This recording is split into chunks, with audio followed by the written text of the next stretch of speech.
नमस्कार, आप देख रहे हैं न्यूज नेशन में हूं पिनास त्यागी और देश की बहस में आपका स्वागत है। देश की बहस, जहां आप चुनते हैं बहस का मुद्दा, जिस पर हम एक वरिष्ठ पैनल के साथ चर्चा करते हैं और साथ ही लगातार कार्यक्रम के दौरान हम आपको मौका देते हैं देश की बहस में शरीक होने का, शामिल होने का, जहां आप अपनी राय हमारे तमाम सोशल मीडिया हैंडल्स के जरिए, हमारे व्हाट्सएप नंबर के जरिए आप कार्यक्रम में शामिल भी हो सकते हैं। आज आपने जो मुद्दा चुना है देश की बहस का, वो आपको बता दें वोटिंग के जरिए जिस मुद्दे को आपने सबसे ज्यादा वोट देकर देश की बहस का मुद्दा बनाया है, वो मुद्दा है जम्मू का अधिकार बढ़ने से क्यों बिफरे घाटी के दिग्गज। 67% लोगों ने वोट देकर देश की बहस का मुद्दा बनाया इसे।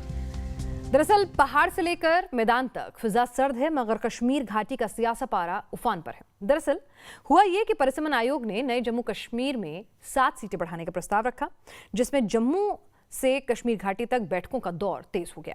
जम्मू में पीडीपी और नेशनल कॉन्फ्रेंस जैसे दलों के मंच ने गुपकार की मीटिंग हुई और यह तय किया गया कि 2022 के पहले ही दिन श्रीनगर में चक्का जाम होगा।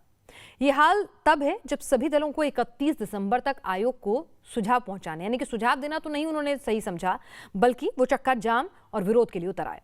आपको बता दें कि गैर बीजेपी दलों ने अपने पत्ते खोल दिए हैं। जम्मू में कश्मीर से ज्यादा सीटें बढ़ाने का फैसला बीजेपी के इशारे पर हो रहा है, जबकि बीजेपी इसे सामाजिक संतुलन बता रही है। मगर सवाल इस सब के बीच में जस का तस है कि क्या प्रस्ताव के विरोध के बहाने 370 वाले एजेंडे को धार देने की ये कोशिश है। तो मुद्दा यही होगा आज देश की बहस का। पहले रिपोर्ट और तमाम सियासतदानों ने क्या बयान दिए वो सुनिए, समझिए, फिर चर्चा करेंगे।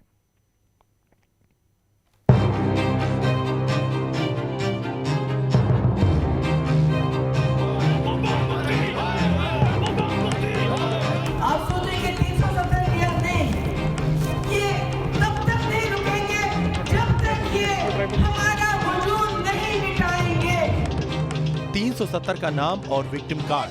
घाटी के दिग्गज एक बार फिर अपने भड़काऊ एजेंडे के साथ मैदान में उतर आए हैं और इसके पीछे वजह है परिसीमन आयोग का वो प्रपोजल जो जम्मू और कश्मीर दोनों क्षेत्रों के लिए सियासी तौर पर बराबरी का मौका है। बीजेपी पलटवार कर रही है कि यही बात पीडीपी और नेशनल कॉन्फ्रेंस को खल रही है। हमें डर है कि अगर ऐसे फैसले लिए गए और इन पर अमल हुआ, जम्मू कश्मीर का क्राइसिस, बहरानी कैफियत और ज़्यादा डीपन हो जाएगी। जो पैरामीटर्स हैं हमारे संविधान में, जो डिलिमिटेशन, जो एक्ट जिसके तहत आता है, उसके मद्देनजर हो रही है और लोगों को न्याय मिलेगा। आपको बता दें कि परिसीमन आयोग ने जो प्रस्ताव रखा है उसमें जम्मू में 6 और कश्मीर घाटी में 1 सीटें बढ़ाने की सिफारिश की गई है।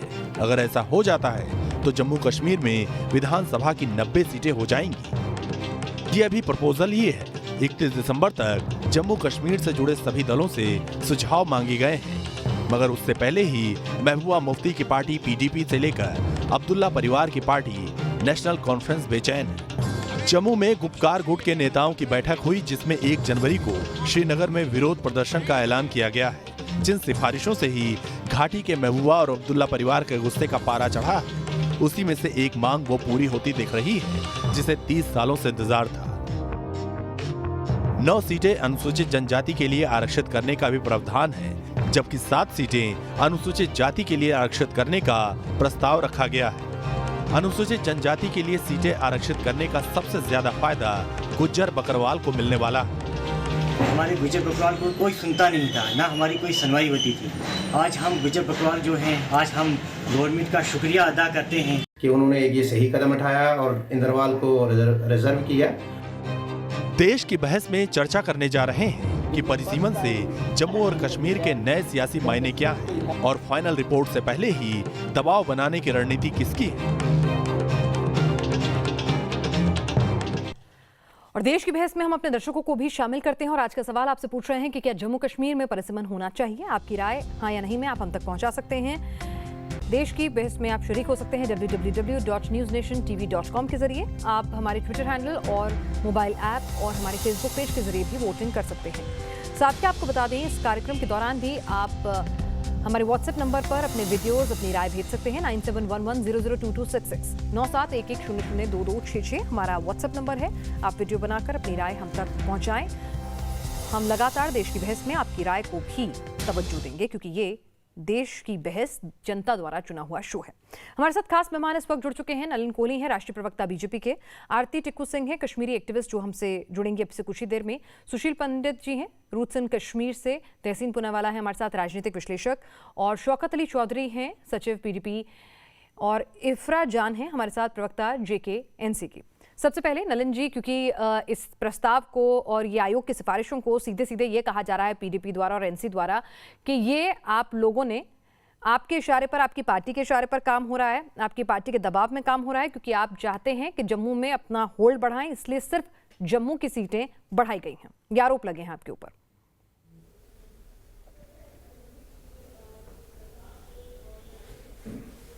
बेबुनियाद आरोप है, क्योंकि जम्मू कश्मीर की जो नई परिसरन होने वाली है वो जनसंख्या के आधार पे होगी।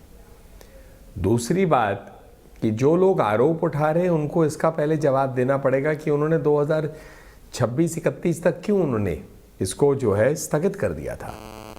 मुझे लगता है कहीं ना कहीं इसका राजनीतिकरण इसलिए वो कर रहे हैं क्योंकि जो अन्याय हो रहा था, जो लास्ट डिलिमिटेशन में अन्याय हुआ है, वो जब अपने आप अब बैलेंस होकर आज की परिस्थिति में बिल्कुल ठीक रूप से वापस ठीक हो जाए तो उससे उनको तकलीफ हो रही है, क्योंकि अन्याय करने वाले उस समय सरकार में थे जो आज ये प्रश्न उठा रहे हैं।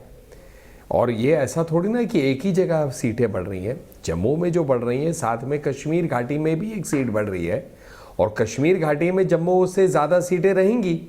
तो ऐसा थोड़ी ना है कि कोई नकली रूप से कोई परिसीमन किया जा रहा है। मुझे लगता है ये एक राजनीतिकरण करने का प्रयास है, क्योंकि और कोई विषय इनके पास नहीं है। चलिए तहसीन से इसका जवाब लेते हैं। तहसीन, क्या आप भी इस राय से इत्तेफाक रखते हैं कि भाई परिसीमन जो है एक बहुत ही नॉर्मल नेचुरल प्रक्रिया होती है, और जो अगर की जा रही है तो उसके पीछे जनसंख्या का घनत्व और जो तमाम फैक्टर्स होते हैं उनको ध्यान में रखते हुए इसका एक पूरा का पूरा एक मेथड होता है, तो इसको भी अगर आप शक की दृष्टि से देखेंगे तो फिर ऐसे तो कोई भी इंस्टीट्यूशन जो है उसकी सैनिटी रह ही नहीं जाएगी। इतना हो हल्ला क्यों इस पर? हिना जी, सबसे पहले तो आपके शो में शिरकत करने का मौका मिला, मैं आपका शुक्रगुजार हूँ। दो चीज संक्षेप में कह दूं, नलिन जी ने कहे, और वो बहुत ही पढ़े लिखे प्रवक्ता है, कि जनसंख्या के आधार पे किया जा रहा है। यही तो ऑब्जेक्शन है, जनसंख्या के आधार पे नहीं किया जा रहा है, 2011 की सेंसस के आधार पे बिल्कुल नहीं किया जा रहा है, क्योंकि उस आधार पे अगर किया जाता है तो कश्मीर और जम्मू के पॉपुलेशन के हिसाब से ये अनफेयर है। लेकिन मैं इस पर ज्यादा विशेष टिप्पणी अब इस वक्त नहीं देना चाहूंगा, ये ड्राफ्ट प्रपोजल है, इस पे ऑब्जेक्शन के लिए इस वक्त समय है। लेकिन जो इनकी मंशा है 1995 से, ये शायद इसे पूरी कर रहे। सबसे महत्वपूर्ण इश्यू ये है कश्मीर का स्टेटहुड आप कब लौटाओगे, क्योंकि आपने एक स्टेट को डाउनग्रेड किया यूटी करते हुए, और स्टेटहुड आपको पूरी तरह से लौटाना होगा। इसके अलावा लद्दाख के बारे में कोई बात नहीं कर रहा, 6 शेड्यूल में उसे लाना होगा और उसे पूरी तरह से ऑटोनॉमी देनी होगी। इसके बारे में ये बात बिल्कुल नहीं कर रहे। चलिए ठीक है, इनसे भी राय लूंगी। शौकत भी हमारे साथ इस वक्त जुड़ चुके हैं। शौकत अली चौधरी हैं, सचिव हैं पीडीपी के। शौकत जी, आपकी पार्टी क्यों विरोध कर रही है? भाई एक पूरा प्रोसेस होता है जिसके तहत परिसीमन की कार्रवाई को अंजाम दिया जाता है, और अगर एक सीट कश्मीर में बढ़ रही है तो जम्मू में अगर 6 सीट बढ़ रही हैं, जनसंख्या का घनत्व और तमाम फैक्टर्स को देख के बढ़ रही हैं, तो फिर आपको ये वजूद मिटा देने वाला फैसला क्यों लग रहा है? भाई इससे कैसे वजूद मिट जाएगा? नहीं, देखिए मैडम, मेरा ये कहना है इसमें कि 2026 तक किसी भी तरह की डिलिमिटेशन जो है वो हिंदुस्तान के अंदर ना करने के लिए इस प्रोसेस को फ्रीज किया गया है, और हिंदुस्तान के किसी रियासत में, किसी यूटी में डिलिमिटेशन प्रोसेस जो है वो नहीं चल रहा है, एक्सेप्ट जम्मू कश्मीर। जम्मू कश्मीर के लोग ये कह रहे हैं कि आप हमें सबसे पहले रियासत का दर्जा जो है वो दे दीजिए, आप स्टेटहुड दो, उसके बाद आप जो है वो डिलिमिटेशन करनी है या इलेक्शन करवाना है, उसके बाद का वो है। लोगों की डिमांड है कि आप स्टैंड है ना, डिलिमिटेशन अगर हो रहा है वो एक अलग चीज है, दोनों चीजों को आप मिक्स क्यों कर रहे हैं? ठीक है, वो आपकी एक अलग लड़ाई है, वो आप लड़िए, कोई दिक्कत नहीं है अगर आप सरकार के फैसले के खिलाफ है, लेकिन अभी तो बात परिसीमन पर हो रही है ना सर। मैडम देखिए, हमारा ये कहना है कि ये आपका ऑर्डर ही गलत है। आप पहले, हम कह रहे हैं आप हमें स्टेट हमें वापस दे दीजिए, उसके बाद आप इलेक्शन करवाइए, और डिलिमिटेशन आप पूरे हिंदुस्तान के साथ जम्मू कश्मीर में भी करिए। और जब अच्छा, खाली जम्मू कश्मीर में क्यों और स्टेटहुड वापस होने पे? ठीक है, आपके 2 पॉइंट्स यहाँ पे हैं। सुशील पंडित जी, यहाँ पर क्या ये पूरा मामला जो है यहाँ पर कहा जा रहा है कि ये राजनीति से प्रेरित मामला है और ये कहीं ना कहीं कश्मीर और कश्मीरियत को कुचलने की साजिश है, ऐसा पीडीपी और एनसीपी को लगता है, एनसी को लगता है, सॉरी।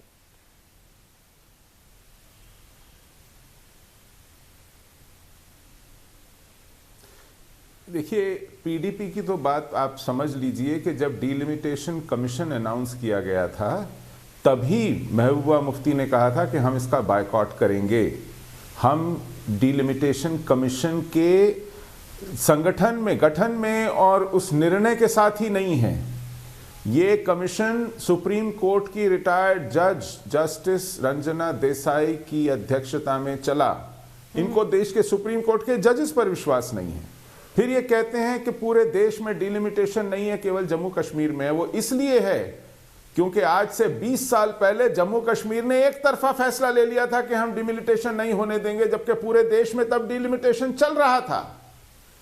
आज से 15-16 साल पहले डिलिमिटेशन हुआ और उसके बाद चुनाव हुए हैं पूरे देश में, जबकि इन्होंने लास्ट डिलिमिटेशन 1996 में किया था। ये कश्मीर में स्टेटस को बरकरार रखना चाहते हैं क्योंकि इन्होंने छल से वहां अपने हक से ज्यादा सरकारी शौकत अली चौधरी जी, आपने जो विशेष राइट से कश्मीर के जब तक सत्ता में रहे तो दोनों क्षेत्रीय पार्टियों ने उसका बेजा इस्तेमाल किया और इसीलिए आज पूरे देश के अलहदा जम्मू कश्मीर में डिलिमिटेशन हो रहा है और साथ ही साथ जो दशकों पुरानी मांग चली आ रही है SC/ST रिजर्वेशन की, वो भी एड्रेस हो रही है। नहीं, SC/ST रिजर्वेशन, SC को तो पहले से रिजर्वेशन थी। अब ये तो बीजेपी का एजेंडा है ना कि जम्मू को कश्मीर के साथ कैसे लड़ाया जाएगा और यहाँ पर अब ST और जो नॉन ST जो पहाड़ीज हैं यहाँ पर उनको आपस में कैसे डिवाइड किया जाएगा। ये तो अपने एजेंडे को फुलफिल करने में लगे हैं। नहीं, और आपको एक बात सुनिए, आपको पाकिस्तान पर, आपकी पार्टी को पाकिस्तान पर ज्यादा भरोसा होता है, वो पाकिस्तान से बात करने की बात करते हैं। आपकी पार्टी देश के झंडे को नहीं मानने की बात करती है। आपकी पार्टी जो है वो इस देश के संविधान के तहत ही आती है, चलती है और उसी को नहीं मानती है। यहाँ के जजेस पर आपको भरोसा नहीं है, ऐसे कैसे चलेगा साहब? नहीं, यहाँ के जजेस की बात नहीं है। नहीं भाई, वो तो एक इंडिपेंडेंट कमेटी है ना भाई, एक आधार है ना। पूरे देश में परिसीमन शौकत साहब किसी आधार पे होता है ना, ऐसे नहीं होता ना मुंह उठा के कि आज हमने परिसीमन कर दिया या कोई आधार ही नहीं बनाया, मेरा बनाया, मैंने 4 सीट दे दी, 5 दे दी, ऐसे नहीं होता ना।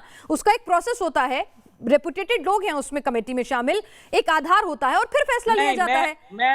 मैं लोगों की बात नहीं कर रहा हूँ मैडम, मैं लोगों की बात नहीं कर रहा हूँ कि उस कमीशन में कौन कौन है। मैं ये कह रहा हूँ कि आप जम्मू कश्मीर में जिन चीजों की जरूरत है लोगों को, आप वो चीजें नहीं कर रहे हैं क्योंकि वो आपके खिलाफ जाती हैं। नहीं, किस चीज की जरूरत है? पाकिस्तान से बात करने की जरूरत है? बिल्कुल पाकिस्तान से बात करने की जरूरत है क्योंकि जम्मू कश्मीर में अमन लाना है पहले। अच्छा, पाकिस्तान जो आतंकी भेजता है वही अमन लाएगा। नलिन जी, आप जवाब देना चाहेंगे? जी तहसीन, मैं आपके पास भी आऊंगी। आप जम्मू कश्मीर के लोगों के ऊपर जुल्म कर रहे हैं और आपको इलेक्शन की पड़ी है, आपको डिलिमिटेशन की पड़ी है। आप जम्मू कश्मीर के लोगों आपकी कोशिश है कि जम्मू कमाल की बातें करते हैं ये भी, जुल्म के ऊपर जुल्म कर रहे हैं और पाकिस्तान से बात करना चाहेगा। जिसके आप मतलब शौकत साहब जो है मजाक कर रहे हैं या कोई टीवी शो पे बैठे हुए हैं, कॉमेडी शो लड़ रही है? आपको समझ में आती है बात? नहीं, मैं कॉमेडी शो में मैं नहीं बैठा हूँ। कॉमेडी शो में बीजेपी के लोग जो है ना वो जम्मू कश्मीर के लोगों के साथ कॉमेडी खेल रहे हैं। अच्छा, हम आपको कह रहे हैं आप सीरियस जम्मू कश्मीर को सीरियस लीजिए। चलिए नलिन जी, आपने तो खेल मचा के रखा है, जवाब दे दीजिए। आप कॉमेडी कर रहे हैं जम्मू कश्मीर के लोगों के साथ। अरे शौकत साहब आप इतने क्यों नाराज हो रहे हैं? शौकत साहब, इनका ऑडियो थोड़ा कम करिए ना, मैं भी अपनी बात रख लूं। मैंने इनकी बात सुन ली। अरे इतने दुखी है, एक फ्लाइट पे बैठ के पाकिस्तान चले जाइए। आपको पसंद है? किसने रोका है आपको? किसने रोका है आपको? एक फ्लाइट की टिकट लेनी है, वीजा अप्लाई करना है, वो भी आपको खुशी से शायद ले लेंगे। उनकी हिमायत इतना कर रहे हैं आप, देश के अंदर में और लोग तो करते ही नहीं है। मतलब आप बताइए, पाकिस्तान के लोग जाकर लंदन में बस रहे हैं और आपको पाकिस्तान की चिंता है। पाकिस्तानियां भाग रहे हैं वहां से और आपको पाकिस्तान की चिंता है। ये तो आपको इतनी चिंता है तो चले जाइए, पाकिस्तान में रहिए, खुशी से रहिए। शायद बहुत लोग यहाँ भी खुश हो जाएंगे कि आपकी खुशी जो है रजामंदी वहां पर हो रही है। मजाक की भी एक सीमा होती है। हर चीज को पाकिस्तान के साथ बातचीत करना चाहिए। आपकी और आपके पत्नी के बीच में लड़ाई हो तो पाकिस्तान को लेकर आएंगे क्या? आप पाकिस्तान को लाना चाहिए हर चीज में। हर चीज की एक सीमा होती है और उस सीमा को पार नहीं करना चाहिए आपको।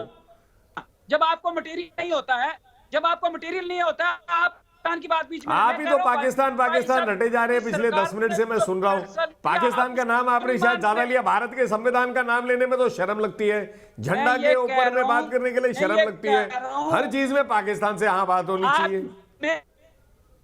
आपको वो मंजूर नहीं है? क्या रहे हो आप? यही तो कह रहे हैं कि पाकिस्तान से बात होनी चाहिए। किस लिए बात होनी चाहिए? आपको अपने घर के अंदर के ताल्लुक अगर आपको पाकिस्तान में इतने अच्छे लगते तो वहां जाकर आप रहिए। अरे उनको गले लगाइए, उनसे इश्क करिए, उनके यहाँ खाना खाइए, पिए, ऐश करिए, किसने रोका है? लेकिन पाकिस्तान हमारे देश में थोड़ी ना तय करेगा कि कैसा क्या होना चाहिए।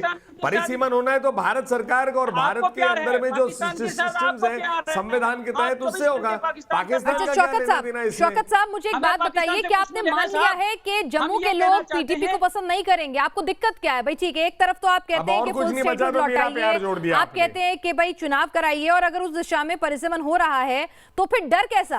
ठीक है, जहां की भी सीट बढ़ेंगी आप लड़िए चुनाव। जैसा आप आरोप लगा रहे हैं कि सरकार के तमाम ये जो फैसले हैं इनसे शुभ हैं वहां के लोग, तो ठीक है, आपको पसंद करेंगे। आपको क्या फर्क पड़ता है जम्मू की सीट बढ़े कि कश्मीर की?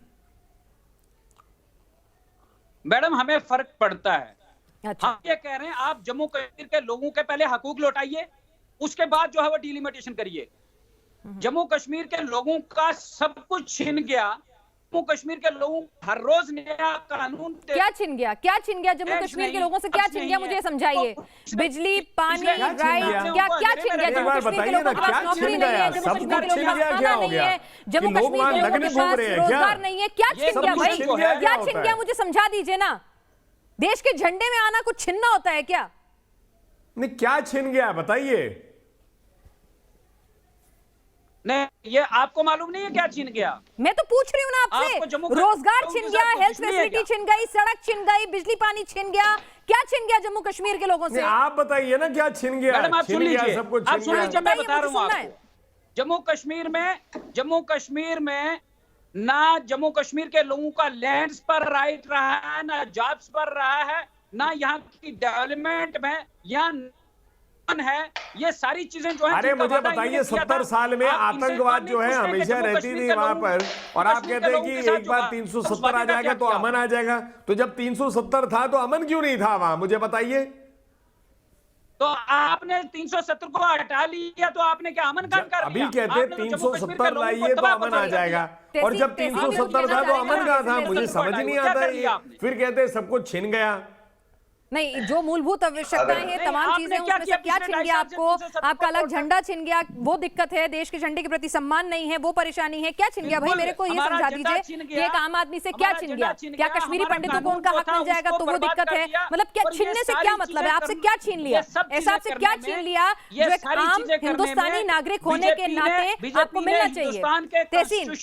कॉन्स्टिट्यूशन को बर्बाद किया बीजेपी ने। जम्मू कश्मीर के साथ बर्बादी, जम्मू कश्मीर की बर्बादी नहीं की, बल्कि आपने कॉन्स्टिट्यूशन के ऊपर फेथ नहीं है, उसको डिस्ट्रॉय किया। और जम्मू कश्मीर आपको तो भारत के झंडे, भारत के संविधान, भारत की सरकार, भारत के लोगों पे फेथ नहीं होता साहब। महबूबा मुफ्ती के बयान सुनवाने लगूंगी ना तो कई बार शक होने लगता है कि हिंदुस्तान की बेटी है या फिर क्या। तहसीन, इस वक्त अगर 2011 के सेंसस के हिसाब से इसका डिलिमिटेशन अगर किया जाए तो फिर उस सेंसस के हिसाब से जो कश्मीर की सीटें हैं वो जो कश्मीर की सीटें वो बढ़कर 46 से बढ़कर 51 होनी चाहिए, और जो जम्मू की सीटें हैं वो 37 से 39 होनी चाहिए। तो सबसे पहले कि 2011 का जो स्टैंडर्ड डिलिमिटेशन का फॉर्मूला है उसे गलत किया गया है भारत सरकार द्वारा। दूसरी चीज, क्योंकि हम कहते हैं एक मुल्क में एक ही पैटर्न होना चाहिए, यहाँ पे जम्मू और कश्मीर के बीच में अलग अलग पैटर्न कर दिया गया है। जो डिलिमिटेशन एक्सरसाइज है 1 सीट पर 1,25,000, ये आंकड़े से उन्होंने जम्मू में डिलिमिटेशन किया है, और कश्मीर में यही आंकड़ा 1 सीट पर 1,46,000 पीपल। तो आप सोचिए कि जम्मू और कश्मीर के बीच में यही सरकार कितना अंतर कर रही है। ये prima facie ultra vires of the constitution, ultra vires of the process है, और मुझे लगता है ये स्ट्राइक डाउन होगा। दूसरी चीज, मैं नलिन भाई से पूरी तरह से एक लाइन अपनी बात समाप्त कर दूं, पूरी तरह से इत्तेफाक रखता हूं कि पाकिस्तान से हमें कोई लगाव नहीं है। अगर किसी को वहां जाकर मुफ्त में बिरयानी खानी, जैसे मोदी जी के बिना इन्विटेशन के गए, बिना नतीजे के, वो उनका व्यक्तिगत मामला है, या अडवाणी जी जाकर वहां पर जीना को सेक्युलर बोले, उनका व्यक्तिगत मामला है, इसमें मैं कोई टिप्पणी नहीं कहूंगा। लेकिन एक चीज भारत सरकार से मुझे प्रश्न पूछना है, क्यों भारत सरकार चोरी चोरी चुपके थाईलैंड हो या दुबई हो, वहां पे पाकिस्तान से मुलाकात करती है, वहां पे पाकिस्तान के एनएसए से बात करती है? ये सवाल है। मैं सोचता हूँ कि पाकिस्तान से कोई हमारा लेना देना हो ठीक है, मैं आपके सवाल लेके जाऊंगी। एक सवाल छोटा सा मेरा भी आपसे है, हाँ या ना में जवाब दीजिएगा इसका। बिल्कुल नलिन जी, मैं आपके पास जवाब के लिए आऊंगी। एक सवाल मेरा भी है छोटा सा, मैं इसका जवाब सीधा ही दे देता हूँ। तहसीन भाई ने बहुत बढ़िया बात पूछी है, उन्होंने पूछा है तो मैं उसका जवाब सीधा दे देता हूँ। नहीं, मैं सीधा दे देता हूँ कि मतलब हमें भी कोई ऐसी ऐतराज नहीं। देखिए, हम अपने जो है पाकिस्तान से कोई ऐसा लगाव नहीं है, हमें कोई ऐसे ज़रूरत नहीं है कि मणिशंकर अय्यर जी जैसे चले जाए और वहाँ पाकिस्तान में कहिए इनको हटाइए और हमको लाइए, ना फिर अपने मनमोहन सिंह जी जाकर शर्मन शेख में कह दीजिए Pakistan is a victim of terrorism. या हमें भी क्या लेना देना है अगर राहुल गांधी जी 52 दिन के लिए आत्मचिंतन के लिए बैंकॉक या कहीं और चले जाए, तो ये सब तो ठीक है, अपनी जगह ये है। मैं भी तहसीन भाई से पूर्ण रूप से सहमत हूं कि पाकिस्तान से बात करने की कोई आवश्यकता नहीं। जी तहसीन, अब एक सवाल मेरा भी आपसे है। तहसीन, एक सवाल मेरा भी आपसे है, मुझे बता दीजिए कि जम्मू कश्मीर कांग्रेस जो है वो इस मुद्दे पर, ये जो मुद्दा है परिसीमन का, क्या इसमें एनसी और पीडीपी के साथ खड़ी है? मुझे नहीं पता, क्योंकि ड्राफ्ट रिपोर्ट है। ड्राफ्ट रिपोर्ट आने के बाद ही पता चलेगा कि ड्राफ्ट रिपोर्ट को कितनी फाइनलिटी मिलती है। मैं एक लीगल पॉइंट ऑफ व्यू से, एक राजनीतिक विश्लेषक होते कहता हूँ कि प्राइमा फेसाई ये ड्राफ्ट रिपोर्ट में कुछ फंडामेंटल प्रॉब्लम है जो मैंने आपको गिनाया। अगर 2011 के सेंसस की बात को मैं लेकर, बिल्कुल मैं नलिन जी से ये भी पूछूंगी कि कहीं ना कहीं 2011 के सेंसस से अगर ये आप परिसीमन बढ़ा रहे हैं। सुशील जी, मैं आपके पास भी आती हूँ, लेकिन एक ऑडियंस हमारे साथ हैं, सरिता वर्मा भोपाल से। सरिता जी क्या कहना चाहती है? नलिन जी मैं आ रही हूँ आपके पास, एक सेकंड रुकिएगा बस, एक ऑडियंस से भी राय ले लें फिर। जी सरिता जी, मेरा मानना है कि कमीशन ने पहली बार 9 सीटें एसटी एससी के लिए रिजर्व की हैं, जो कि बिल्कुल सही किया है कमीशन ने। असल में पीडीपी और नेशनल कॉन्फ्रेंस को जम्मू की सीट बढ़ने से दिक्कत नहीं है, असली दिक्कत एसटी एससी शेड्यूल कास्ट की 16 सीटें रिजर्व होने से है। ठीक है, क्योंकि ये सवाल लेकर मैं जाऊंगी, ये सवाल मैं शौकत साहब के पास पूछूंगी। नलिन सर, आप कुछ कहना चाह रहे थे, बताएं।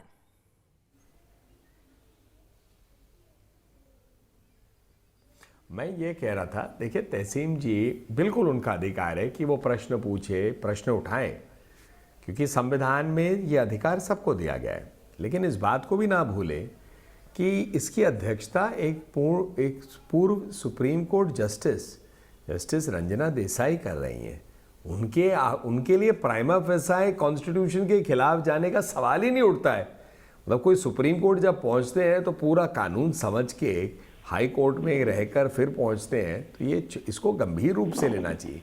बार बार तहसीन जी 2011 की बात कर रहे हैं, परिसीमन के अंदर में केवल सेंसस के आधार पे नहीं होता है, वो एक फैक्टर है, और भी फैक्टर्स होते हैं, backwardness, geographical distribution, geographical equity, representation of different classes of people, तो बहुत फैक्टर्स होते हैं। परिसीमन कोई ऐसा थोड़ी ना कि सीधा उठा दिया 2011 का या 2021 का या 2031 का या 2041 का और फिर आपने डिवाइड कर दिया।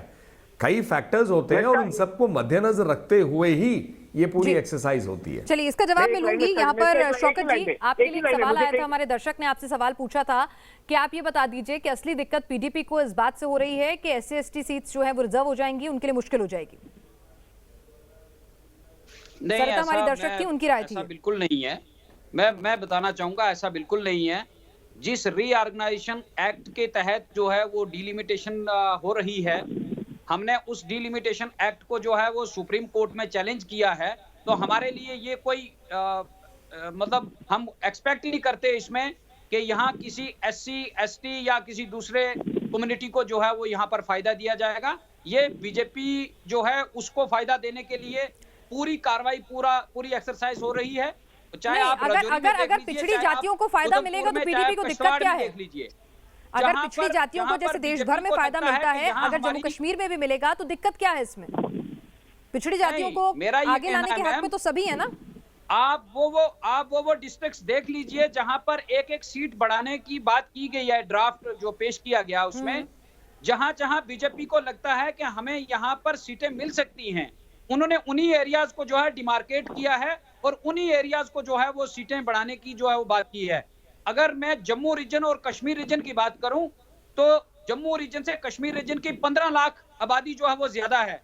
तो आपने कौन सा पैमाना रखा है जिस पर आप ये कहते हैं कि जम्मू रीजन को 6 सीटें दे देंगे और कश्मीर रीजन को सिर्फ 1 सीट देंगे? तो अगर आप टोपोग्राफी की बात करते हैं तो आप बारामूला को भूल गए, तो आपको कमीशन पे कोई भरोसा नहीं है, आप ये कह रहे हैं? पहलगाम को भूल गए। रिटायर्ड जजेस, तमाम एक्सपर्ट्स ने जो पूरी एक फैसला लिया है, एक ड्राफ्ट भेजा है, तो आपको उस पर कोई भरोसा नहीं है? वो लोग भी तो कुछ मेहनत करके ही काम करते होंगे ना सर? बीना जी मुझे नहीं, वो सारी मेहनत जो है वो बीजेपी के लिए की जा रही है तो वो करते रहे, हम कोई मना नहीं कर सकते उनको, ना मना करते हैं। हमने तो ये फर्स्ट डे से हमने ये कहा कि हम इस जो भी ये ड्राफ्ट कमेटी है जो ये काम कर रही है, हमारा इसके ऊपर जो है वो कुछ कहना ही नहीं है। जी सरकार, शायद इरफा भी हमारे साथ जुड़ गई है, अगर मैं गलत नहीं हूं तो। जी इफरा जान भी हमारे साथ जुड़, चलिए तो जी चलिए तो यहाँ पर उनसे बातचीत करेंगे, इफरा जी से भी, उनसे भी सवाल लेंगे, लेकिन एक छोटे से ब्रेक लिए हमें रुकना होगा। देश की बहस जारी है। तो देश की बहस लगातार जारी है कि आखिर परिसीमन की सिर्फ सिफारिशों भर से ही पीडीपी एनसी जो हैं वो इतने नागवार, उन्हें क्यों गुजर रही है बात, और कांग्रेस का स्टैंड क्या है इस सबके बीच में, और क्यों 1 जनवरी को चक्का जाम करने की धमकी दी जा रही है। तमाम बातें होंगी, लेकिन सबसे पहले हमारे एक दर्शक नितिन शर्मा गाजियाबाद से हमारे साथ इस वक्त जुड़ रहे हैं। नितिन, आप इस बहस को सुन रहे हैं, सबकी राय आपने सुनी, क्या कहेंगे आप? देखिए, मेरे हिसाब से जो ये चल रहा है बहुत गलत है, और कोशिश ये रहेगी जैसा देश ने जो रास्ता निकाला है बहुत अच्छे से निकाला है, और मैं ये चाहता हूँ कि जो चीज हो पक्षपात ना हो किसी भी चीज को लेकर, और काम जो है बड़े सक्षम तरीके से चले। हमारी सरकार ने इतना अच्छा डिसीजन लिया, 376 हटाई, बहुत सारी चीजें जो मैनेज कर रहे हैं हम लोग, पर साथ के साथ ये भी है कि और लोग जो इस तरीके के ऑब्जेक्शन उठाते हैं और इस तरीके की बातें होती हैं वो मेरे हिसाब से गलत है। चलिए ठीक है, आपका मानना है कि पक्षपात ना हो, जो भी कुछ फैसला लिया जाए। हमारे साथ RP Singh ji, national spokesperson BJP, इस वक्त जुड़ चुके हैं। सलमान निजामी हमारे साथ, कांग्रेस के वरिष्ठ नेता, हमारे साथ इस वक्त जुड़ चुके हैं। और हमने जैसा कहा था, इफरा जान भी हमारे साथ स्पोक्सपर्सन है जेकेएनसी की, वो भी लगातार बनी हुई है। शौकत जी और हमारे साथ सुशील जी लगातार जुड़े हुए हैं। सलमान निजामी साहब, कांग्रेस का स्टैंड क्या है इस सब मुद्दे पर? आप भी 1 तारीख को होने वाले चक्का जाम में पीडीपी और एनसी का साथ देंगे? आप भी इसकी मुखालफत करते हैं? देखिए, हमारा स्टैंड क्लियर है कि डिलिमिटेशन प्रोसेस जो है वो 2016 में होना था। सरकार जो है ना कानून को मानती है, ना कॉन्स्टिट्यूशन को मानती है। और दूसरी तरफ अगर हम सेंसस की बात करें 2011 के, उसमें जम्मू कश्मीर की पॉपुलेशन जो है 1,25,00,000 है, और जम्मू की पॉपुलेशन जो है वो 53.5 लाख और कश्मीर की है 68.8 लाख पॉपुलेशन है। तो जो डिलिमिटेशन है वो पॉपुलेशन के हिसाब से किया जाता है। सीट शेयरिंग या एक्सटेंड उसको जो है पॉपुलेशन के हिसाब से, वोटर्स के हिसाब से किया जाता है, ना कि जमीन के हिसाब से। और जो आज अगर हम देखें जम्मू और कश्मीर को कंपैरिजन करें तो उसमें कश्मीर में ज्यादा सीटें बढ़ सकती थी। और अगर जम्मू की बात करें तो जम्मू में बीजेपी ने अभी क्लियर नहीं किया है कि वहां उन्होंने कहां सीटों का इजाफा किया है। अच्छा, एक बात बताइए मुझे, कांग्रेस हो, एनसी हो, पीडीपी हो, उन्हें जम्मू में सीटें बढ़ने से दिक्कत क्या हो रही है? मतलब क्या हो जाएगा जम्मू में? आप लोगों को भरोसा नहीं है, या आप बिल्कुल जम्मू जो है पूरा सरेंडर कर चुके हैं कि भाई बीजेपी की एडवांटेज ही रहने वाली है वहां पर? ठीक है, सीटें बढ़ रही हैं, चुनाव लड़िए, जिसके हक में जाएंगी। सुनिए, जम्मू में बात जो है ना, जम्मू कश्मीर की, जब बीजेपी चाहती है कि पूरे जम्मू कश्मीर, चाहे उसमें लद्दाख था, जम्मू कश्मीर था, इसको तोड़ा गया अगस्त 5 के समय में। और आप जो है, आप देखिए ST SC जो है कश्मीर में तो है ही नहीं। अब जम्मू में आप कहां इजाफा कर रहे हैं वो आपको पता है।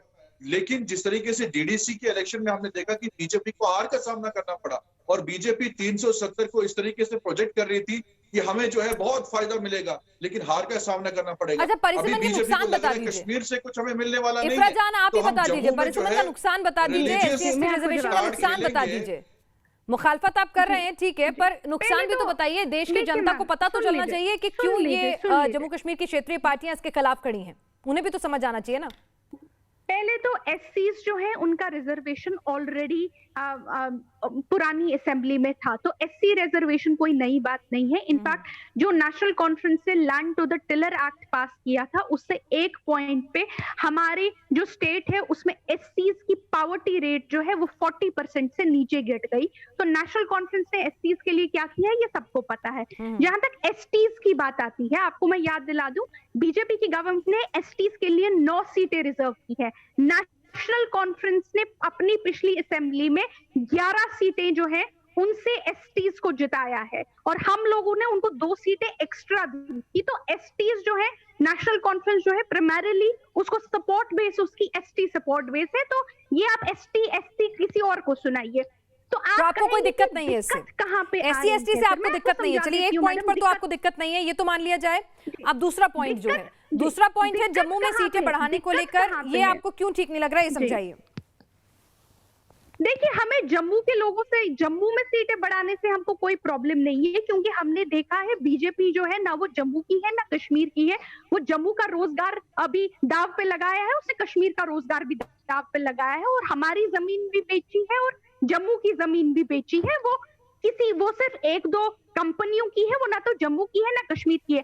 हमको दिक्कत इस बात से है कि अगर कोई भी सीट रिजर्व होनी चाहिए या बढ़ाई जानी चाहिए, चाहे कश्मीर में या जम्मू में या किसी भी इलाके में, वो होनी चाहिए पॉपुलेशन की बुनियाद पे, क्योंकि लोग जो है वो वोट करते हैं। आप वहीं पे सीट बढ़ाएंगे जहां पे आपको लगता है कि यहाँ पे आपको वोट मिलेगा, लेकिन ये साथ में एक साफ अगर आप देखेंगे कि वहां की पॉपुलेशन बहुत कम है। अब ऐसा हो रहा है, इन्होंने उन इलाकों में सीटें बढ़ाई हैं जिन इलाकों में इनको लगता है कि ये जीतेंगे, बीजेपी जीतेगी, क्योंकि इनको तो पता है अदरवाइज ये कभी जीत नहीं। अरे आप ही तो कह रही थी कि बीजेपी ना तो जम्मू की ना कश्मीर की, तो फिर ये जीतेंगे कैसे? इतने खराब हैं, धारा 370 इन्होंने हटा दी, इतने खराब हैं, जम्मू कश्मीर के लोग इनसे नाराज हैं, डीडीसी का चुनाव तक तो जीत नहीं पा रहे हैं, तो फिर ये डर और ये खौफ कैसा? एक सदस्य जिसमें सुप्रीम कोर्ट के जजेस हैं रिटायर्ड, जब एक टीम कॉन्स्टिट्यूट हुई है, उन्होंने अपनी रिकमेंडेशन दी है, तो उस पर भरोसा क्यों नहीं, एक सिस्टम पर भरोसा क्यों नहीं? क्या हार का डर है? सेंसस की जब आप बात कर जब सेंसस की बात हम करते हैं तब आप कहते हैं आपको सेंसस 2011 पे भरोसा नहीं है क्योंकि वो एडमिनिस्ट्रेशन का था। जब आप लोग अपने नुमाइंदे चुनते हैं और डिलिमिटेशन कमीशन बनाते हैं जो क्लियरली बीजेपी को सपोर्ट कर रहा है, तब आप आके हमको कहते हैं भाई इस पे भरोसा क्यों नहीं है। भरोसा, सुन लीजिए सिर्फ एक पॉइंट मैडम मेरी बात को, भरोसा इस बात पे नहीं है क्योंकि आज क्या होगा, एक सीट जो होगी वो 1,40,000 लोगों को, एक एमएलए 1,45,000 लोगों को रिप्रेजेंट करेगा। दूसरा एमएलए जो जम्मू प्रोविंस का होगा वो 1,20,000 लोगों को रिप्रेजेंट करेगा। इसका मतलब कश्मीर प्रोविंस के 10 लाख लोगों का वोट जो है वो आप लोगों ने सीधा उठा के उसको डस्टबिन में फेंक दिया और डिसफ्रेंचाइज कर दिया। भरोसा होने की या ना होने की बात नहीं है, जो रिजल्ट्स हैं, रिजल्ट्स में दिखता है। आप लोगों को, चलिए हमारे साथ आरपी सिंह जी भी हैं, उनसे आपके पास मैं दोबारा लौटूंगी इस सवाल के साथ। तब तक आपको बता दूं, ये सवाल आपसे भी पूछना चाहूंगी कि भाई जब क्या आपको बीजेपी की बढ़ती पैठ का कहीं ना कहीं कोई खौफ है, डर है कि आप लोगों का अस्तित्व जो है, क्योंकि कहीं ना कहीं भाई आप कह रही हैं कि उन जगहों पर बढ़ाई जहां पर एडवांटेज बीजेपी है, वो करा जहां पर एडवांटेज बीजेपी है, तो हर जगह तो आप एडवांटेज बीजेपी की बात कर रही हैं। बहरहाल आरपी सिंह जी, ये तमाम आरोप उठाए जा रहे हैं कि जो सेंसस है वो सही नहीं है, रेशियो प्रोपोर्शन सही नहीं है, या कमीशन आपके इशारे पर आपके फायदे में काम कर रहा है। देखिए, दो बातें बड़ा स्पष्ट कर लें। सुप्रीम कोर्ट के जज के माध्यम से अगर ये हो, उस पर इनको यकीन नहीं, पहली बात। दूसरा, भी कांग्रेस के प्रवक्ता कह रहे थे डीडी सिलेक्शन में बीजेपी का क्या हुआ, 110 सीटें गुप्कर रैंक जीता था, हम सबसे बड़ी लार्जेस्ट पार्टी थे, 75 सीटें जीती, उसके बाकी लोग इंडिपेंडेंट जीते थे जो हमारे समर्थन में है। तो इसलिए ये कहानी है। जो असली बात है वो मैं बताता हूँ क्या है। ये चाहते नहीं कि डिलिमिटेशन हो, वहां चुनाव हो, ये कोई ना कोई रोड़ा अटकाए रखेंगे चुनाव को लटकाने के लिए, देर से करने के लिए, क्योंकि इनको डर बैठ गया है। इनको दिख गया डीडीसी इलेक्शन के माध्यम से कि इनकी नीचे से जमीन सरक चुकी है। मैं आज कह रहा हूं और आपके चैनल पे आऊंगा मैं वापस से, जिस दिन चुनाव वहां होंगे तब उसके रिजल्ट्स के बाद आऊंगा। इनका सुफरा साफ होने वाला है। लोग इनको आंखें दिखा रहे हैं, लोग इनके साथ नहीं, इनके भ्रष्टाचार से तंग है, शौकत अली जी, एजेंडा से लोग शौकत तंग अली हैं। और इफ्रा जी, नए लोग आएंगे इस बार शौकत अली पहले जवाब मैं बस एक पॉइंट बनाना चाहती हूँ। एक सेकंड इफ्रा, आपने बोल दिया, हमें इस बात से कोई दिक्कत नहीं है। सुशील पंडित जी बहुत देर से शामिल नहीं है, उन दोनों को भी करूंगी। शौकत जी, आप जरा सिंह साहब का जवाब दे दीजिए। डर गए आप, हार का डर मंडरा रहा है और इसीलिए बौखलाहट है कि आपको भरोसा नहीं है कमीशन पर।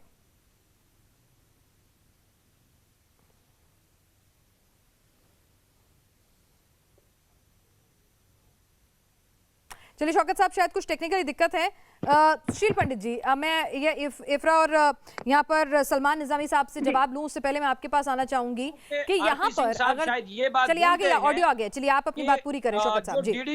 डीडीसी इलेक्शन जो हुआ था उसमें सबसे ज्यादा सीटें जो हैं वो गुपकार अलायंस ने जो है वो जीती थी, शायद ये चीज आपको याद नहीं है।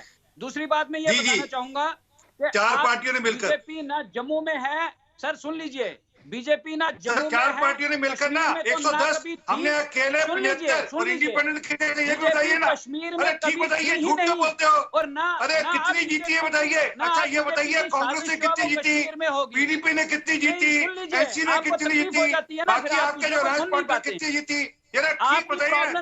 मत करिए, आप सबने मिलकर 110 और हमने अकेले में 75।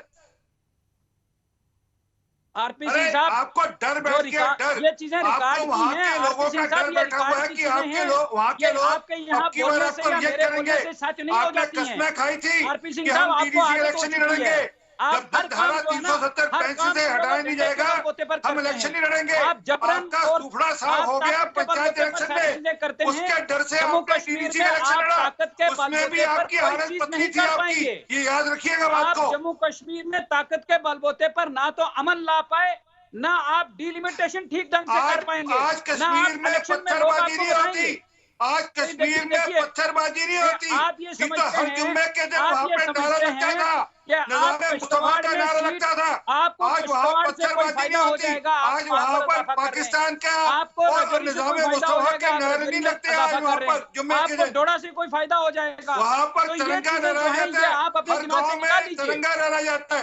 आपको डर इस बात का है कि अब वहाँ पर हर गाँव में तिरंगा लहराया जाता है। आपको डर इस बात का है कि वहाँ पे नए आईआईटीज खोल रहे हैं, आपको डर इस बात का है कि वहाँ स्कूल खोल रहे हैं, आपको डर इस बात का है कि वहाँ सड़कें पहुँच रही है, ये हमें समझ में है, लेकिन हम ये कह रहे हैं कि आप हर आपको डर इस बात का है कि वहाँ पे जो डीडीसी के लोग हैं वो ठीक ढंग से आप जम्मू कश्मीर को आपस में लड़ाने का काम नहीं करें। आपने भाई आप तो जम्मू में लड़ने से ही डर रहे हैं, दिक्कत तो ये है लड़ाई जो है आप तो मान के बैठे हैं कि जम्मू में एडवांटेज बीजेपी है, तभी तो आप और अदर्स के बीच में लड़ाई पैदा कर दी है। आप यहाँ क्या रिजर्वेशन की बातें करते हैं? चलिए सुशील पंडित जी, क्या बीजेपी जम्मू कश्मीर को 2 हिस्सों में बांट रही है अपने फायदे के लिए? जम्मू अलग, कश्मीर अलग, और इसीलिए अपने फायदे के लिए जम्मू में सीटें बढ़ाई जा रही हैं दबाव से। शौकत साहब क्या आरोप हैं? देखिए, कश्मीर का कुल क्षेत्रफल है 16,000 स्क्वायर किलोमीटर, जम्मू का कुल क्षेत्रफल है 26,000 स्क्वायर किलोमीटर। इस एरिया के, इस क्षेत्रफल के आधार पर ही जम्मू को अधिक सीटें मिलनी चाहिए थी। और दूसरी बात, डिलिमिटेशन कमिशन ने 4 फैक्टर्स को, 4 मुद्दों को सामने रख के इस तरह की सीटों का तुलनात्मक अध्ययन किया है। एसटी को कर दिया, लेकिन कश्मीरी माइनॉरिटीज को क्यों नहीं दिया? वहां की जनसंख्या, मैं आपके पास आऊंगी, जरा उनको अपनी बात पूरी करने दीजिए। क्षेत्रफल, तीसरा वहां का इंफ्रास्ट्रक्चर और कनेक्टिविटी, चौथा वहां का कम्युनिकेशन। अब इसमें फैक्टर्स को भी इन्होंने क्वांटिफाई किया है। 30% जनसंख्या, 30% क्षेत्रफल, 20% कनेक्टिविटी और 20% वहां का नेटवर्क इंफ्रास्ट्रक्चर। इनके बेसिस के ऊपर एक सुप्रीम कोर्ट के रिटायर्ड जज की निगरानी में यह काम हुआ है। इनको किसी चीज पे भरोसा ही नहीं है। ये जम्मू को तो पहले ही बांट चुके थे, इनको जम्मू और कश्मीर के बीच में खाई पैदा करने के ये मगरमच्छी आंसू बहाने का मौका चलिए अफवा के पास भी आऊंगी। सलमान साहब आप क्या कह रहे हैं, जरा आप अपनी बात रखें, क्या कह रहे हैं? जम्मू के हिस्से का रिसोर्सेज मारे हैं, इन्होंने जम्मू का राजनीतिक हक मारा है, इन्होंने उनको पहले से सीटें कम दी थी। जब इन्होंने कश्मीर को 40 सीटें दी थी, 35 सीटें दी थी, जम्मू को केवल 20 दी थी। सलमान साहब क्या कह रहे थे? लगातार जम्मू के साथ भेदभाव किया है, वहां पर अस्पताल ढंग से खोले हैं, ना कॉलेजेस खोले हैं, ना इंफ्रास्ट्रक्चर बनाया है। कश्मीरी कह रहे हैं पंडित कम्युनिटी को रिप्रेजेंट कर रहे बनाई जा रही है। मैं इनको पूछना चाहता हूं कि आप कश्मीरी पंडितों को रिप्रेजेंट कर रहे हैं, 6 साल में भाजपा ने कितने कश्मीरी पंडितों को वापस लिया? आज क्यों एसटी एससी को जब सीटें दी गई, रिजर्व की गई, कश्मीरी पंडितों की क्यों नहीं की गई रिजर्व? के ऊपर चर्चा हो रही है, क्यों नहीं आप गलत बहस में आ गए लगता है। आप यहाँ डिलिमिटेशन के ऊपर चर्चा हो रही है। कम्युनिटी को रिप्रेजेंट कर रहे हैं, आप पहले बोलिए ना कश्मीर एक सीट दीजिए, वो भी माइनॉरिटीज है।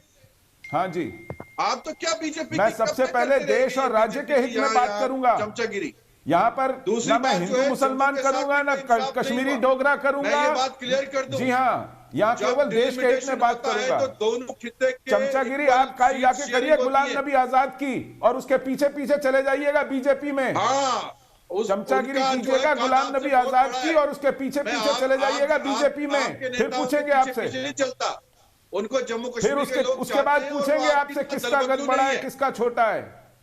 हाँ, वो आपकी तरह आजाद की चमचागिरी कीजिए और उसके पीछे पीछे बीजेपी में चले जाइए। फखर से करेंगे, उसके बाद पूछेंगे आपसे किसका कद बड़ा है, किसका छोटा है। हम लीडर हैं, आपकी तरह नहीं करते हैं, हम अपने हकों की लड़ाई। चलिए ठीक है, यहाँ पर आप निजी टिप्पणियां करने से बचे। इफ्रा जान, यहाँ पर आपसे पूछना चाह रहे हैं कि ये बता दीजिए कि यहाँ पर एक मेथोडिकल तरीके से अगर परिसीमन होता भी है तो आप लोगों को क्यों इतना ये डर सता रहा है? क्या आप कहीं ना कहीं मान रहे हैं, जैसे कि आरपी सिंह कह रहे हैं कि भाई आरपी सिंह जी कह रहे हैं कि आप लोगों को कहीं ना कहीं डर बैठ गया है कि बीजेपी की वहां पर जो पकड़ हो रही है कश्मीर और जम्मू में, वो आपको नागवार गुजर रही है। अब पार्टी जो है उसकी पोल खुल रही है। यही तो प्रॉब्लम है। डिलिमिटेशन जो है उसका किसी पॉलिटिकल पार्टी से कोई लेना देना नहीं होना चाहिए, लेकिन अभी तो आप आरोप लगा रहे हैं ना कि बीजेपी के दबाव में डिलिमिटेशन हो रहा है, फिर आप कह रही हैं पॉलिटिकल पार्टी का कोई लेना देना नहीं होना चाहिए। अरे मैडम, आप सुन तो लीजिए, बताइए तो सही। मैंने कहा कि आइडियल सिचुएशन में डिलिमिटेशन का और किसी पॉलिटिकल पार्टी का आपस में कोई कनेक्शन नहीं होना चाहिए, ये हम सभी समझते हैं।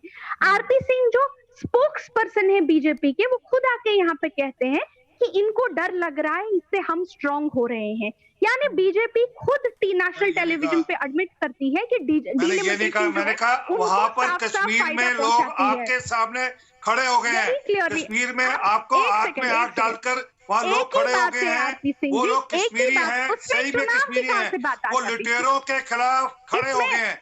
कश्मीर का अवाम कश्मीर के लुटेरों के खिलाफ। एक सेकंड, मैंने इनको नहीं टोका, ये कब तक ऐसे बोलेंगे तो हम बोल नहीं सकते। आप उनकी बात सुन लीजिए।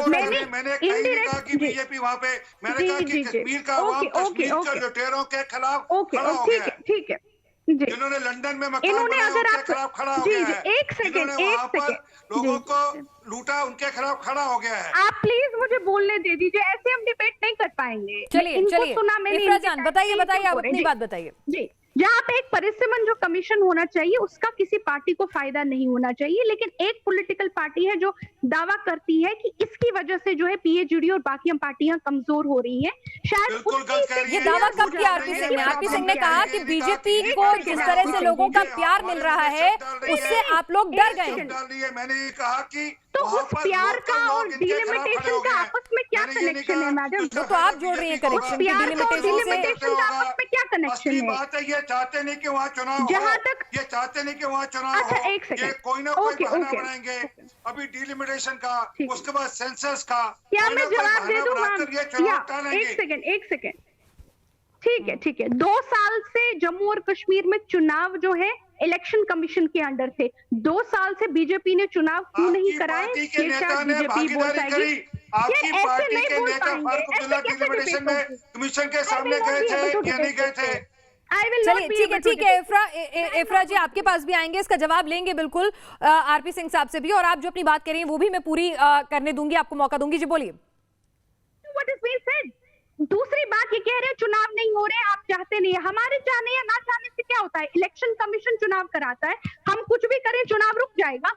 दूसरी बात, मुझे अभी तक ये समझ नहीं आया है कि एक सीट में अगर 1,20,000 ये बोल पड़ी सच, अगर क्योंकि ये चाहती नहीं कि चुनाव हो। 1,20,000 चलिए ठीक है, कौन नहीं चाहता चुनाव हो? क्यों कांग्रेस को दिक्कत हो रही है अगर जम्मू कश्मीर की सीटें बढ़ रही हैं?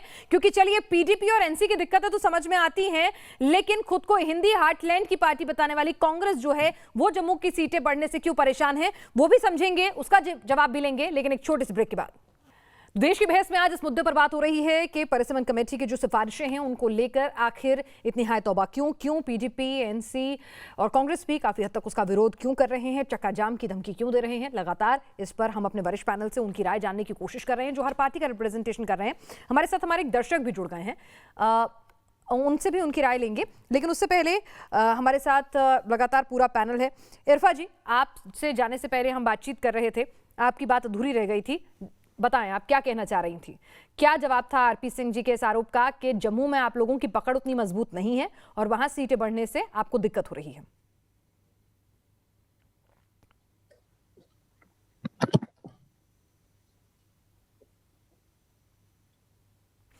लगता है इरफा जी से बात नहीं हो पा रही है।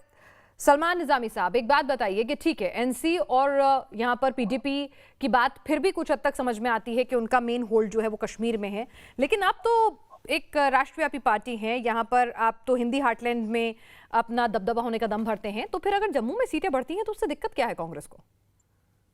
नहीं, ये गलत परसेप्शन है। जम्मू में कहाँ सीटें बढ़ रही हैं? सीटें तो मुझे लगता है कि पॉपुलेशन के हिसाब से जो जम्मू में सीट शेयर होना चाहिए था वो बीजेपी ने नहीं दिया, और जो रिप्रेजेंटेशन जैसे माइनॉरिटीज की है उनको भी नहीं दी। मैंने तो कहा सुशील पंडित जी को कि कश्मीरी पंडितों को क्यों नहीं दी रिप्रेजेंटेशन।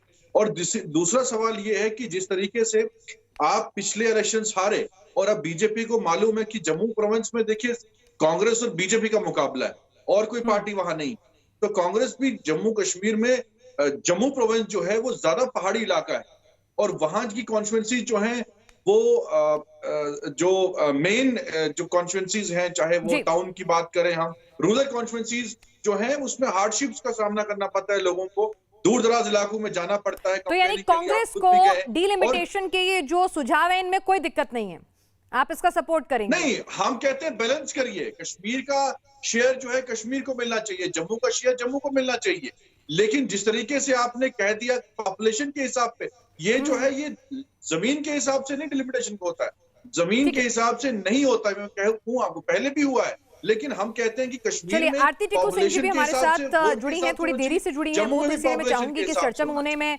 तरजीह दूं और शामिल करूं भी। आप लोग तो अपनी बात लगातार कह रहे हैं, हमारे साथ सीनियर जर्नलिस्ट हैं, कश्मीरी एक्टिविस्ट हैं, एनालिसिस्ट हैं।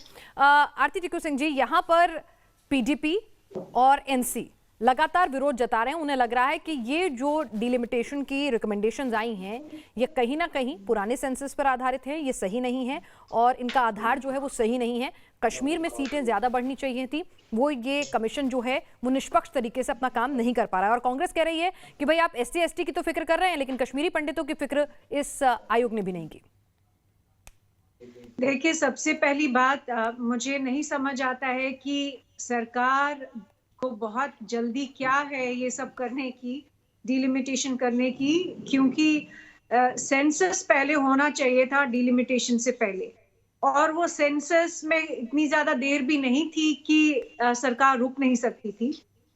तो मुझे लगता है पहले तो सबसे बड़ा सवाल इसी पे खड़ा हो जाता है कि इतनी जल्दबाजी क्यों। दूसरा इशू है कि जितने भी परसिक्यूटेड कम्युनिटीज है, स्पेशली कश्मीरी पंडित्स जो 1990 में निकाले गए, उनकी कंस्टिट्यूएंसीज कहाँ है, वो आज तक उस पे एक बहुत बड़ा सवाल है, उस पे एक प्रश्न चिन्ह है जो अभी तक गवर्नमेंट ना ही उसको सुलझा पाई है, ना ही उसका जवाब है उनके पास। तीसरा इशू है कि देखिए, इस डिलिमिटेशन कमीशन में जो ये मेंबर बिठा के रखे हैं, इनमें नेशनल कॉन्फ्रेंस, पीडीपी वगैरह जो है, ये तो ऑलरेडी डिस्क्रेडिटेड पार्टीज है। जब ये लोग डिटेन हुए थे 2019 में 5 अगस्त को, तो लोगों ने खुशियां मनाई थी इस बात की कि ये डिस्क्रेडिटेड पॉलिटिशियन जिन्होंने कश्मीर में 30 साल खून खराबा करवाया और उस पे राजनीति की, और उसके बाद इन लोगों को ही वापस से इन लोगों को ही डिसीजन मेकर्स बनाया जा रहा है डिलिमिटेशन पे। तो उस पे तो बहुत बड़ा प्रश्न है ये। ठीक है, आरती टिकू सिंह जी, मैं दोनों पक्षों से कैसे वो क्रेडिबल है। इन्होंने आपकी बात सुनी। सबसे पहले आरपी सिंह जी, इतनी जल्दबाजी क्या थी? आरती टिक्कू सिंह जी कह रही हैं इतनी हड़बड़ाहट, इतनी जल्दबाजी क्यों? सेंसस का इंतजार कर लेते, कोई बहुत दूर नहीं था, क्या ऐसी जल्दबाजी थी? वजह बताएं। देखिए, डिलिमिटेशन प्रोसेस है, कई दिन से पेंडिंग था। वहाँ की लोकल डिमांड थी कि डिलिमिटेशन हो, इसलिए डिलिमिटेशन हुआ। अगले सेंसस के बाद फिर जब नेक्स्ट होगा फिर राउंड उसमें रिकवर हो जाएगा। अरे सर, एक मिनट, आपको टोका क्या मैंने बीच में? अभी बताइए। अच्छा, जो सुशील पंडित आपसे पूछे उसका जवाब आपने दिया नहीं कि आप किसके आजाद साहब के पीछे आएंगे क्या? छोड़ दीजिए। तो जो असली बात है वो ये है कि मैं जो वापस कह रहा हूँ, वो निजामी साहब की पार्टी हो। हाँ, शुक्रिया, आपका स्वागत करेंगे, हम आपका स्वागत करेंगे, आइएगा, हम आपका स्वागत करेंगे, कोई दिक्कत नहीं। पर जो असली बात, जो मूल बात है कि सबकी सब पार्टियां घबराई हैं, और बीजेपी से नहीं, मैं आज कह रहा हूँ, आपने गलत कोट कर दिया। वहां पर लोग खड़े हो गए इनके खिलाफ। इनके जो लूट से लोग तंग होकर इनको आईना दिखा रहे हैं। वहां पर डीडीसी इलेक्शन में इंडिपेंडेंट जीते इनसे ज्यादा। आरती टिक्कू सिंह जी के सीधे सवाल का जवाब नहीं दिया। उन्होंने आपसे ये पूछा कि इतनी जल्दबाजी क्या थी सरकार को परिसीमन कराने की? सेंसस का वेट कर लेते, सही तरीके से परिसीमन हो जाता, दिक्कत नहीं होती, आरोप नहीं लगते, ये सवाल नहीं उठते। मैंने शुरू में कहा कि वहां पर लगातार इसकी मांग थी और वहां पर ये पेंडिंग रहा। वहां पर सरकारों ने इसको पेंडिंग कर दिया था, इसलिए इसकी जल्दी थी। और वहां पर अगर चुनाव कराना है तो चुनाव कराने के लिए पहले ठीक नंबर हो, सीटें ठीक हो, वहां पर जितना, और उसका बेसिस दशकों पुराना सेंसस हो। पर वहां पर ठीक है, एक मिनट सुनिए, वहां पर जो चुनाव अगर कराना है अगले साल में, तो उस चुनाव के लिए अगर ठीक ढंग से डिवीजन नहीं होगा, अगर ठीक रिप्रेजेंटेशन नहीं होगा, तो दिक्कत होने वाली थी। इसलिए वहां पर ठीक वो 2011 के सेंसस के आधार पर हो, यही तो कह रही हूँ कि पुराने से कैसे हो, शायद आप उसका मैं वही कह रहा हूँ ना, परंतु वो भी 2011 के आधार पर भी पहले नहीं हुआ। अगर चुनाव कराने का दबाव है कि चुनाव हो वहां पर, क्योंकि ये नहीं चाहते बाकी पॉलिटिकल पार्टीज हो, अगर वहां पे चुनाव होना है तो वो अगर ठीक प्रोसेस से होगा, वहां पे सीटों की। चलिए शौकत साहब और यहाँ पर इफ्रा जी, यहाँ पर आरती टिक्कू सिंह ने जो कुछ सवाल उठाए हैं आप लोगों के लिए भी, उनके जवाब भी चाहूंगी आपसे। देखिए, उन्होंने कहा कि नेशनल पहले इफ्रा बोल रही है, फिर आप शौकत आप बोल दीजिएगा। जी, उन्होंने कहा कि नेशनल कॉन्फ्रेंस ये कह रहे हैं, क्रेडिटेड पार्टी है। उन्होंने जहां तक जो मैडम ने सवाल पूछा उस पर कोई जवाब नहीं दिया, लेकिन वो ये कह रहे हैं कि वहां की जम्मू कश्मीर के लोगों की मांग थी, इसलिए हमने बहुत जल्दी कर दी। आरपी सिंह साहब, मुझे ये बता दीजिए कि किस कम्युनिटी की, किस डिस्ट्रिक्ट की, किस पार्टी की ये मांग थी कि आप 2026 में जो डिलिमिटेशन होनी थी उसको आप 2019 इसमें 21 में ही करवा दीजिए। ये किस 2026 में किसने तय किया था? 2026 के लिए किसने तय किया था? आप लोगों ने क्यों गलत तय किया? 2026 में आरपी सिंह जी सुनिए ना, आपने अपनी बात कह दी, मैं आपकी बात दोबारा लौटाऊंगी, जरा इनको भी अपनी बात कहने दीजिए ना सर। इन्होंने पूरे सब्र के साथ आपकी बात सुनी ना, इन्होंने सब्र की बात। आप मुझे ये बता दीजिए, आपने यहाँ के जो डिस्प्लेस जो रेफ्यूजीज हैं उनको आपने बहुत वादे किए थे, उनके लिए कहाँ जगह रखी है आपने? आप सिर्फ चलिए सुशील पंडित जी, मफाद की खातर, सुशील पंडित जी, इसमें पंडित तो फिर कश्मीरी पंडित तो फिर कहीं पीछे छूट गए। जी पहले मुझे अपना एक पॉइंट रखने दे दीजिए प्लीज। इस देश के लिए कश्मीरी पंडित आवश्यक नहीं है। कश्मीरी पंडितों की चिंता अगर किसी सरकार को होती तो आज तक कोई पॉलिसी, कोई प्रस्ताव, कोई व्हाइट पेपर कुछ तो आता। हम सरकार की किसी नीति में, किसी निर्णय में, किसी खाते में नहीं है, ना इस सरकार की ना पिछली सरकारों की। ठीक है, ठीक है। इन लोगों से आप अपनी बात क्या कहना चाह रही थी? आप भी कंप्लीट करें, क्लोज करने का वक्त आ गया। इफ्रा जी जी जी, पहली बात तो किसी एक जर्नलिस्ट ने यहाँ पे सवाल किया कि नेशनल कॉन्फ्रेंस जो है इस डिलिमिटेशन का वो पार्ट क्यों है। पहली बात तो इनको पढ़ के आना चाहिए कि जो सिटिंग एमपीज, मेंबर पार्लियामेंट होते हैं, वो ऑटोमेटिकली डिलिमिटेशन का एक नॉन वोटिंग मेंबर्स बन जाते हैं। या बीजेपी ने हम पे कोई एहसान नहीं किया है, दिस इज द लॉ। तो थोड़ा पढ़ के आ जाइए। दूसरी बात, पार्टी जो होती है वो किसी के कहने से डिस्क्रेडिट नहीं हो जाती है। अगर इनकी नजरों में नेशनल कॉन्फ्रेंस डिस्क्रेडिटेड है तो ये हमारे लिए एक लाइफ टाइम अचीवमेंट अवार्ड है। पार्टी जो है, जब लोग आपको बाहर निकालते हैं तब डिस्क्रेडिट हो जाती है, जैसे बीजेपी को पिछले डीडीसी के चुनाव में लोगों ने। चलिए, यहाँ वक्त की कमी है, आप सभी लोगों ने अपनी अपनी राय रखी है, तो कोशिश यही थी कि देश की बहस में जनता ने मुद्दा चुना, तो जनता को हर पार्टी का स्टैंड और उसके पीछे के तर्क हम सामने ला सकें इस बहस के जरिए। और आप लोगों ने जो वोटिंग के जरिए रिजल्ट दिया है वो ये है कि 90% लोग कहते हैं कि अब वक्त आ गया है जम्मू कश्मीर में परिसीमन होना चाहिए, यानी कि जनसंख्या घनत्व के आधार पर सीटें तय होनी चाहिए। आप सभी लोग इस चर्चा में शामिल हुए, आपका बहुत बहुत शुक्रिया। देश की बहस में आज के लिए बस इतना ही। कल एक और ज्वलंत मुद्दे, आपके चुने हुए मुद्दे के साथ हाजिर होंगे।